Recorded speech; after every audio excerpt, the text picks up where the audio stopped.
Do you think that there's a way at this posture of dealing with this case so that we don't have to confront the question of exactly what the for-cause standard means?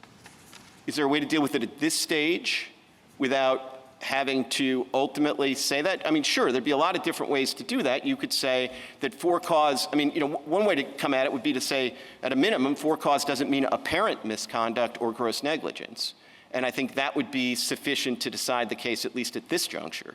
And I think you could say something more. I mean, obviously, if you took my position and said it means I&M plus ineligibility is informed by Section 244, I think we'd be done here, because I don't think there's an argument, at least that I've heard at this juncture, that the conduct that's at issue here is either I&M or ineligibility. Couldn't we also resolve it by not even going to the likelihood of success on the merits element? I mean, you have the president would have to have all of them to get a stay, and we could do it on harm, right?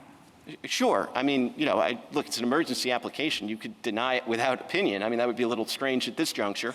But it is an extraordinary application made on a preliminary record. And so, you sort of have a lot of optionality at this point.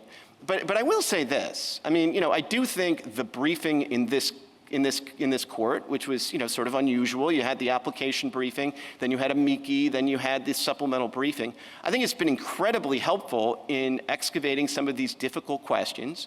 I mean, I've looked at almost all of these common law cases. I have a different view than General Souter on some of these questions. And, in particular, I think it's very important, and I want to get this out, that if you look at Shurtleff, one of the things at Shurtleff, there's a line there that says that where Justice Peckham is invoking the common law, and he says that as long as there's certain causes, statutory restriction for certain causes, that's the term he uses, then there's notice in a hearing. He cites 7 common law cases. Now, if you look at those common law cases, 3 of the 7 just say for cause.